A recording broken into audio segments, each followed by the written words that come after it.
Hello everyone, स्वागत है आप सभी का एग्जाम गुरु यूट्यूब चैनल में। दोस्तों, इस वीडियो में मैं आपको बीपीएससी 7वें चरण की शिक्षक भर्ती परीक्षा 2023 के लिए मैथ्स का एक बहुत ही शानदार सेशन कंप्लीट करवाने वाला हूं।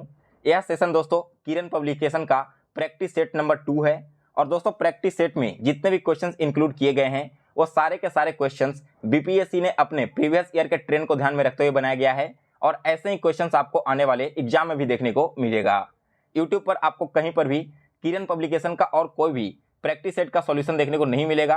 मैं इस चैनल पर अभी से लेकर एग्जाम तक आपके सारे प्रैक्टिस सेट सॉल्व करवा दूंगा। और इसके साथ ही दोस्तों, अगर आप इसका पीडीएफ डाउनलोड करना चाहते हो तो इस प्रैक्टिस सेट का पीडीएफ आप मेरे टेलीग्राम चैनल से डाउनलोड कर लेना। टेलीग्राम चैनल का लिंक आपको इसी वीडियो के डिस्क्रिप्शन बॉक्स में मिल जाएगा। दोस्तों, अगर आप मैथ और रीजनिंग में कमजोर हो तो एक बार मुझे कमेंट करके बता देना। आपके ज़्यादा कमेंट्स आए तो मैं इसी चैनल पर फ्री ऑफ कॉस्ट एक सेपरेट क्लास स्टार्ट कर दूंगा मैथ्स एंड रीजनिंग के लिए। और यकीन मानो कि उन सारे लेक्चर्स को देखने के बाद आने वाले परीक्षा में आपको थोड़ी सी भी परेशानी नहीं होगी, एक भी क्वेश्चन नया देखने को नहीं मिलेगा। चलिए दोस्तों, अब ज़्यादा टाइम स्पेंड ना करते हुए आज का वीडियो स्टार्ट करते हैं। तो देखिए, पहला क्वेश्चन आप सभी के सामने स्क्रीन पे है। क्वेश्चन में कह रहा है कि 15 से कम सभी विषम प्राकृतिक संख्याओं का औसत ज्ञात करें। दोस्तों, किसी भी नंबर का औसत अगर निकालना हो यानी कि एवरेज, तो एवरेज निकालने का फॉर्मूला होता है total sum divided by total number. तो यहाँ पर हमें क्या करा है कि 15 से कम सभी विषम प्राकृतिक संख्याएं।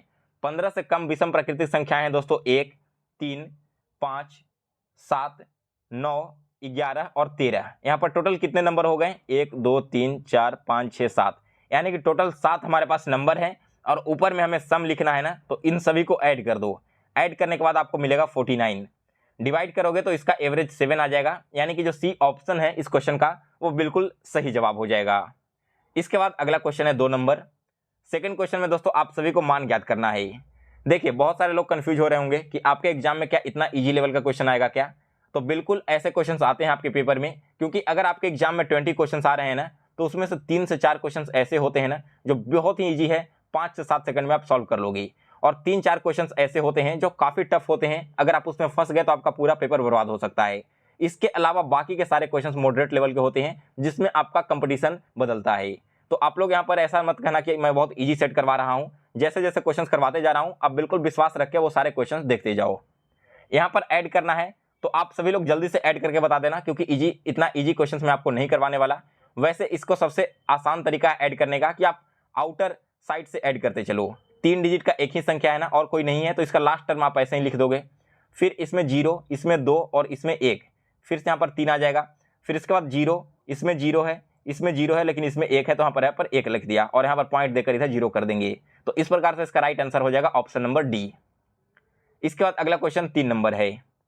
एक आयत की परिधि 280 मीटर है तथा लंबाई और चौड़ाई का अनुपात 5:2 है। आयत का क्षेत्रफल ज्ञात कीजिए। देखिए, आयत का परिधि कहने का मतलब क्या है? Perimeter of rectangle. और पेरीमीटर ऑफ रेक्टेंगल होता है दोस्तों 2 इंटू लेंथ प्लस विड्थ, जहां पर लेंथ आपकी लंबाई हो गई और विड्थ आपकी चौड़ाई हो गई। तो ऐसे हम लिख सकते हैं ना, 2 इंटू लेंथ की जगह पर क्या लिख देंगे 5x और विड्थ की जगह पर 2x, और इक्वल टू इसका वैल्यू जो है वो आपका हो जाएगा 280 के बराबर। तो यहाँ पर क्या होगा 5x और 2x ऐड होकर 7x, 7x into 2 equal to क्या हो जाएगा 14x, और 14x इक्वल टू 280 है, तो यहाँ पर x बराबर 280/14 हो जाएगा। ये कटेगा 20 टाइम्स में, यानी कि दोस्तों x बराबर यहाँ पर 20 हो गया। तो लेंथ और विड्थ हम फाइंड कर सकते हैं। कैसे निकालेंगे? लेंथ हमारा 5x है, विड्थ हमारा 2x है और x का वैल्यू हमने 20 पता कर लिया है। तो लेंथ हमारा क्या हो जाएगा 100 हो जाएगा और विड्थ हमारा क्या हो जाएगा 40 हो जाएगा। एरिया निकालना है आप सभी को दोस्तों। तो एरिया निकालने का फॉर्मूला क्या होता है? एरिया निकालने का फॉर्मूला होता है लंबाई गुना चौड़ाई। लंबाई और चौड़ाई दोनों को गुना कर दोगे तो 100 में 40 से गुना करने पर आपको मिलेगा 4000, यानी कि डी ऑप्शन इस क्वेश्चन का बिल्कुल राइट आंसर है। इसके बाद अगला क्वेश्चन है 4 नंबर। संख्या 874213 में से 7 का स्थानीय मान ज्ञात कीजिए। यहाँ पर दोस्तों आपको 7 का स्थानीय मान ज्ञात करना है। तो इस क्वेश्चन का राइट आंसर क्या होगा दोस्तों? देखिए, 7 कहाँ पर है? 7 जहाँ पर भी वहाँ पर लिख दीजिए। इसके बाद देखो 1 डिजिट, 2 डिजिट, 3 डिजिट और 4 डिजिट, जितने भी डिजिट आपको दिख रहे हैं ना वो डिजिट आपको यहाँ पर इंटर कर देना है। ये आपका राइट आंसर हो जाएगा। स्थानीय मान मतलब कहने का मतलब है दोस्तों प्लेस वैल्यू, और अगर फेस वैल्यू पूछता तब आप सिर्फ वहाँ पर डिजिट लिख देते, आपका राइट आंसर हो जाता। तो आपसे अगर पूछा जाए प्लेस वैल्यू और फेस वैल्यू तो इसमें आप लोग कन्फ्यूजन मत करना। इसके बाद अगला क्वेश्चन है 5 नंबर।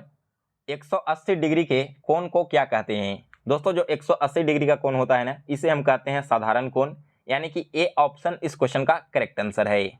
क्योंकि 180 डिग्री जो है ना दोस्तों, वो बिल्कुल स्ट्रेट लाइन फाइंड करता है और इस प्रकार से आपका 180 डिग्री का एंगल बनेगा। इसके बाद अगला क्वेश्चन है 6 नंबर। 240 का 2/5% का 180 का 3/5% क्या होगा? तो इसे जैसे जैसे दिया गया है ना, बस आप उसी लैंग्वेज में लिखते चले जाओ, आपका आंसर आ जाएगा। क्या कहा है? 240 का मतलब गुना होता है 2/5%, यानी कि 2/500 हम इसे लिख सकते हैं ना। बिल्कुल यहाँ पर कन्फ्यूजन मत होना, जैसे जैसे मैं लिख रहा हूँ। प्लस क्या लिख रहा है? 180 का 3/5%, यानी कि इसे भी हम क्या लिख सकते हैं? 3/500 लिख सकते हैं। अब इसे यहाँ पर सॉल्व करोगे, सॉल्व करने के बाद इसका वैल्यू आएगा दोस्तों 2.04। मैं कल से आपकी मैथ्स एंड रीजनिंग की क्लासेस लैपटॉप के थ्रू लूंगा, जहां पर आपको पूरे डिटेल सॉल्यूशन करवाऊंगा। आज लैपटॉप में पढ़ा नहीं पाया क्योंकि सारा सेटअप कंप्लीट नहीं हुआ है, मोबाइल से क्लासेस ले रहा हूं, इसी वजह से डिटेल सॉल्यूशन आपको नहीं दे पा रहा। तो इतना आप लोग आज के लेक्चर में मैनेज कर लेना। यहाँ पर आपने देख लिया इसे कैसे सॉल्व करना है, तो इसका राइट आंसर जो है दोस्तों वो आपका हो जाएगा option number B, 2.04 is the correct answer. इसके बाद अगला क्वेश्चन है 7 नंबर। कोई वस्तु जितना स्थान घेरती है वह उसका क्या कहलाता है? तो दोस्तों जो स्थान घेरती है ना, वह उसका आयतन हो जाता है, जिसे इंग्लिश में वॉल्यूम के नाम से जानते हो। इसके बाद अगला क्वेश्चन है 8 नंबर। दो संख्याओं का योगफल 39,978 है। यदि उनमें से एक संख्या 18,367 है तो दूसरी संख्या क्या होगी? देखिए मान लो दो संख्याएं हैं x और y, दोनों संख्याएं यहां पर दिया गया है ना, और इसका जो सम है वो क्या है? 39978। अब इसमें से कह रहा है कि हमारा जो पहला संख्या है वो हमारा है 18,367, तो हमें दूसरा संख्या निकालना है। तो दूसरा संख्या हम कैसे निकालेंगे? अगर इसमें से हम 18,367 को घटा देंगे तो 8 में से 7 गया 1, 7 में से 6 गया 1, 9 में से 3 गया 6, 9 में से 8 गया 1 और 3 में से गया 2, यानी कि 21,611 इस क्वेश्चन का राइट आंसर है। सेकंड नंबर हमारा हो जाएगा 21,611। आगे बढ़ते हैं अब अगले क्वेश्चन की ओर। तो नेक्स्ट है क्वेश्चन नंबर 9। 4, 12 और 18 का महत्तम समापवर्तक ज्ञात कीजिए। यहाँ पर आप सभी को HCF निकालना है 4, 12 और 18 का। 4 का देखिए क्या क्या हो जाएगा। 4 का अगर आप कॉमन फैक्टर निकालोगे तो आपका हो जाएगा 2 गुना 2। 12 का निकालोगे तो 2 गुना 2 गुना 3, और 18 का अगर निकालोगे तो 2 गुना 3 गुना 3। क्लियर है यहाँ तक? अब देखिए यहाँ पर कौन कौन सा चीज़ें आप कॉमन ले सकते हो। तो यहाँ पर सबसे पहले तो आप कॉमन लोगे इसमें से क्या? इसमें से कॉमन ले सकते हो 2 को, यहाँ पर भी 2 को कॉमन ले सकते हो और यहाँ पर भी 2 को। 3 को कॉमन लोगे तो इन दोनों तो मिल जाएगा, लेकिन 4 में नहीं मिल रहा है, तो केवल 2 ही हम यहाँ पर कॉमन ले सकते हैं। यही इसका हाईएस्ट कॉमन फैक्टर हो गया। तो डी ऑप्शन जो है वो इस क्वेश्चन का बिल्कुल राइट आंसर है। इसके बाद अगला क्वेश्चन देखिए 10 नंबर। यदि 3 मजदूर की मजदूरी 510 रुपये है और 15 मजदूरों की 20 दिनों की मजदूरी कितनी होगी? देखिए कहा गया है कि 3 मजदूर की जो मजदूरी है वो 510 रुपये है प्रतिदिन की, तो 15 मजदूर की 20 दिनों की मजदूरी आपको फाइंड करनी है। इसके लिए हम क्या करेंगे, एक मजदूर की एक दिन की कितने यहाँ पर वेजेज होते हैं वो पता कर लेंगे, फिर उसी हिसाब से अपना आंसर फाइंड करेंगे। तो देखिए सबसे पहले क्या कहा है ना कि 3 मजदूरों के एक दिन की मजदूरी 510 रुपया है। मान लो 510 रुपया एक दिन में मिल रहा है, और कितने मजदूर को मिल रहा है? 3 मजदूर को। तो यहाँ पर अगर हम डिवाइड कर देंगे तो डिवाइड करने पर हमें क्या प्राप्त होगा? एक मजदूर की एक दिन की मजदूरी। क्लियर हो गया ना सभी को? इसमें तो कोई कन्फ्यूजन नहीं है। अब कह रहा है कि 15 मजदूरों की मजदूरी। ये जो हमारा इक्वेशन मैंने आपके सामने लिखा ना, यह क्या डिनोट कर रहा है? ये डिनोट कर रहा है दोस्तों कि एक मजदूर को एक दिन में कितनी मजदूरी मिलती है। अगर 3 मजदूर को एक दिन में 510 रुपया मिल रहा है तो एक मजदूर को एक दिन में 510/3 रुपया मिलेगा। ये तो क्लियर है, यहाँ तक सभी को समझ में आ गया ना बात। अब हम क्या करेंगे, इसके आगे 15 मजदूरों को निकालने के लिए कह रहा है, तो हम यहाँ पर 15 से गुना कर देंगे, और कितने दिनों के लिए? 20 दिनों के लिए, तो हम यहाँ पर 20 से भी मल्टीप्लाई कर देंगे। यहाँ पर 15 और 20 को गुना करने पर क्या मिलेगा आपको? इन दोनों को मल्टीप्लाई करने पर मिलेगा 300। नीचे 3 है और ऊपर 300 है, तो यह कट जाएगा 100 बार में। 510 को 100 से मल्टीप्लाई करोगे तो यह हो जाएगा दोस्तों आपका 51,000 रुपये। यानी कि इस क्वेश्चन का राइट आंसर है ऑप्शन नंबर बी। इसके बाद अगला क्वेश्चन 11 नंबर। 3.207 किलोमीटर गुना 5.20 किलोमीटर को सेंटीमीटर में कन्वर्ट करना है। तो यहाँ पर देखिए 1 किलोमीटर बराबर कितना सेंटीमीटर होता है? तो देखिए इस क्वेश्चन को सॉल्व करने के लिए ना हमें किलोमीटर को सेंटीमीटर में कन्वर्ट करना होगा। आइए यहाँ पर आपको मैं एक फॉर्मूला सबसे पहले समझा देता हूँ कन्वर्ट कैसे करते हैं। तो देखो सबसे पहले किलो होता है, इसके बाद नीचे क्या हो जाता है दोस्तों, हेक्टो हो जाता है। हेक्टोमीटर के नीचे आपका हो जाएगा डेकामीटर, फिर इसके बाद हो जाएगा दोस्तों मीटर, इसके बाद हो जाएगा आपका डेसीमीटर, फिर आपका हो जाएगा सेंटीमीटर, और फिर आपका हो जाएगा मिलीमीटर। अब हमें जाना क्या, किलोमीटर से सेंटीमीटर में ना, तो नीचे देखो 1 2 3 4 और 5, 5वें नंबर पर है, यानी कि एक पर अगर आप 5 शून्य लिख दोगे ना, तो ये आपका किलोमीटर से सेंटीमीटर में कन्वर्जन हो गया। आप सभी लोगों ने यहाँ पर कन्वर्जन देख लिया कैसे करना है। तो उसी प्रकार से अगर हम किसे कन्वर्ट करेंगे, 3.207 किलोमीटर को, तो ये आपका क्या हो जाएगा दोस्तों, कन्वर्ट होने के बाद ये हो जाएगा 3,20,700 सेंटीमीटर। उसी प्रकार से 5.20 को भी अगर आप 1 लाख से मल्टीप्लाई कर दोगे सेंटीमीटर में कन्वर्ट करने के लिए, तो ये आपका हो जाएगा 5,20,000 सेंटीमीटर। यहाँ पर दोस्तों हमें कह रहा है दोनों को मल्टीप्लाई करने के लिए, तो मल्टीप्लाई करने के बाद दोस्तों इसका वैल्यू क्या आएगा, इसका वैल्यू आ जाएगा ऑप्शन नंबर बी, 1,66,764 गुना 10⁶ इसका बिल्कुल राइट आंसर है। क्योंकि दोस्तों यहाँ पर किलोमीटर से सेंटीमीटर में कन्वर्ट करना है ना, तो वैल्यू काफी ज्यादा हो जा रहा है, इसीलिए यहाँ पर इसे पावर में लिखा गया है। इसके बाद अगला क्वेश्चन है, 200 मिलीलीटर दूध वाले कितने पैकेट 1.6 लीटर दूध से बनेंगे।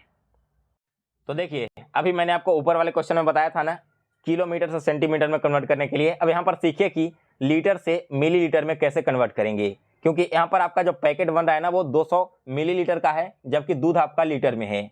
तो दोस्तों अभी मैंने आपको फॉर्मूला बताया था, बस इसी फॉर्मूला को अगर फिर से ध्यान से देख लो। सबसे पहले ऊपर में क्या आ जाता है, किलो आ जाता है, सॉरी किलो आ गया, फिर आ गया हेक्टो, इसके बाद डेका, और इसके बाद मिली। तो दोस्तों हमें क्या जाना है, किलो से मिली तक ही पहुंचना है ना, तो 1 2 और 3, 1 पर 3 शून्य देना होगा। यहाँ पर देखिए एक्चुअली यहाँ पर मैं मिली नहीं कर रहा हूँ, मीटर कर रहा हूँ, क्योंकि देखिए यहाँ पर आपको मैं लैंग्वेज के थ्रू समझाने की कोशिश कर रहा हूँ। मिली लीटर है, ठीक है, मिली किलोमीटर आप यहाँ पर मत समझ लेना। यहाँ पर हम क्या करेंगे, सबसे पहले 1.6 जो लीटर है इसे 1000 से मल्टीप्लाई कर देंगे, क्योंकि दोस्तों 1000 मिलीलीटर बराबर 1 लीटर होता है, और हमें बनाना क्या है 200 मिलीलीटर वाले दूध। तो यहाँ पर हम क्या करेंगे, 200 डिवाइड कर देंगे, पॉइंट हटाओगे तो नीचे 1 शून्य और आ जाएगा, 3 शून्य से 3 शून्य कैंसिल, 2 से 8 बार में कैंसिल, यानी कि दोस्तों ऐसे यहाँ पर टोटल 8 पैकेट बनेंगे। डी ऑप्शन जो है वो इस क्वेश्चन का बिल्कुल राइट आंसर है। इसे आप कॉमन सेंस से भी बना सकते थे कि जब आप 1 लीटर दूध खरीदते हो तो उसमें आपको 200 मिलीलीटर वाले अलग अलग पैकेट मिलते हैं। अगर आप उन 200 मिलीलीटर वाले 8 पैकेट ले लोगे तब आपका जो दूध है वो कितना हो जाएगा, 1.6 लीटर हो जाएगा। क्लियर है यहाँ तक क्वेश्चन नंबर 12। तो आगे बढ़ते हैं 13वें क्वेश्चन की ओर। अंक 18 और 30 के समापवर्तक कौन कौन से हैं। 18 और 30, ठीक है ना, इसका आपको निकालना है। तो यह क्या क्या हो जाएगा दोस्तों, 18 का आपका होता है 2 गुना 3 गुना 3, और 30 का हो जाएगा 2 गुना 3 गुना 5। ये आपका दोनों का हो जाएगा समापवर्तक। और जब इसका राइट आंसर निकालोगे तो वो आपका हो जाएगा दोस्तों आपका कौन सा, उपयुक्त में से सभी, क्योंकि इसमें देखो 2 भी आ रहा है कॉमन, 3 भी आ रहा है कॉमन, और 5 भी आ रहा है। HCF में क्या होता था कि दोनों में कॉमन फाइंड करना होता था, लेकिन LCM में हम वैसे डिजिट को चुनते हैं जो आपका किसी भी फैक्टर में आ रहा हो, चाहे वो कॉमन हो दोनों में या फिर नहीं हो। तो यहाँ पर 2, 3 और 6 सभी राइट है, इसलिए आपका डी ऑप्शन करेक्ट हो जाएगा। अगला क्वेश्चन है 14 नंबर, 5 अंकों की कुल संख्याएं कितनी होती है। देखिए दोस्तों 5 अंकों की कुल कितनी संख्याएं होती है, तो ये आपका कॉमन सेंस का क्वेश्चन है। ये आपका टोटल कितना हो जाएगा, 90,000, यानी कि बी ऑप्शन इस क्वेश्चन का करेक्ट आंसर है। अब 5000 की संख्या शुरू कितने से होती है, तो शुरू कैसे होगा, देखिए सबसे बड़ी संख्या 5 अंकों की क्या है, 99999, 99,999, और सबसे छोटी संख्या क्या है, 9,999। तो दोनों को माइनस कर दो, आपका वैल्यू निकल कर आ जाएगा। जो वैल्यू निकल कर आएगा वो आपका हो जाएगा दोस्तों 90,000। इसके बाद अगला क्वेश्चन है 15 नंबर, यदि इस संख्या के बाद कौन सी संख्या है। तो देखिए क्या क्या यहाँ पर लिखा गया है, 9,54,000, एक्चुअली 95,47,999। तो 95,47,47,000 के बाद क्या होगा, 95,48,000, यानी कि इस क्वेश्चन का सी ऑप्शन बिल्कुल राइट आंसर है। अब दोस्तों अगला जो क्वेश्चन है 16 नंबर में, इस क्वेश्चन का राइट आंसर आपको कमेंट बॉक्स में देना है। यदि ए और बी 2 अभाज्य संख्याएं हैं तो उन दोनों का लघुत्तम समवर्त क्या होगा। LCM दोनों का आपको पता करना है। चलिए एक क्वेश्चन मैं आपको बता देता हूं, इसके अगला क्वेश्चन आप सॉल्व करना। तो LCM निकालने का फॉर्मूला होता है दोस्तों दोनों ही संख्याओं का सम, सॉरी मल्टीप्लीकेशन। तो पहला संख्या A है और दूसरा संख्या B है, और जब वो संख्या अभाज्य हो यानी कि वो अब किसी भी नंबर से डिवाइड नहीं हो सकता, इस कंडीशन में हम दोनों नंबर्स को मल्टीप्लाई कर देते हैं। मान लो हम आपसे कहेंगे कि 5 और 7 का हमको LCM निकाल के बताओ, तो देखिए 5 भी किसी नंबर से डिवाइड नहीं होता है, 7 भी डिवाइड नहीं होता है। तो ऐसे कंडीशन में आप क्या करते हो, दोनों का मल्टीप्लीकेशन कर देते हो। लेकिन वही अगर मैं कहूँ 4 और 6 का LCM निकालने के लिए, तब आप इसका जो रियल मेथड है उससे LCM निकालोगे। वही यहाँ पर चीज़ें पूछी गई कि अगर अभाज्य संख्याएं हैं तब क्या करेंगे, तो दोनों का मल्टीप्लाई कर देंगे। डी ऑप्शन जो है इस क्वेश्चन का राइट आंसर है। अब अगला क्वेश्चन आप लोग देख लीजिए, मुझे कमेंट बॉक्स में कमेंट करके बता देना। क्वेश्चन है कि 45 किलोमीटर प्रति घंटे की चाल से गतिमान 130 मीटर लंबी एक ट्रेन एक पुल को 30 सेकंड में पार कर जाती है, तो पुल की यहाँ पर टोटल लंबाई क्या होगी। क्वेश्चन आप सभी लोगों ने देख लिया, अच्छे से पढ़कर समझ लो और फिर उस क्वेश्चन का राइट आंसर मुझे कमेंट बॉक्स में कमेंट करके बता देना। सो गाइज फिलहाल इस वीडियो में बस इतना ही। कल से जो मैं सेशन लेकर आऊँगा उसमें आपको टोटल 40 क्वेश्चंस मैथ्स के एंड 40 क्वेश्चंस रीजनिंग के करवाने वाला हूं। सो गाइज आप सभी लोग चैनल को सब्सक्राइब कर लें और इसके बेल नोटिफिकेशन को भी ऑन कर लें, ताकि जब भी मैं कोई नई वीडियो अपलोड करूं तो उसका नोटिफिकेशन सबसे पहले आप सभी तक पहुंच जाए। अगर आपको आज का वीडियो पसंद आया तो इसे लाइक और शेयर करें। मिलते हैं दोस्तों फिर से एक नए वीडियो में। आप सभी को आपके एग्जाम के प्रिपरेशन के लिए बेस्ट ऑफ लक।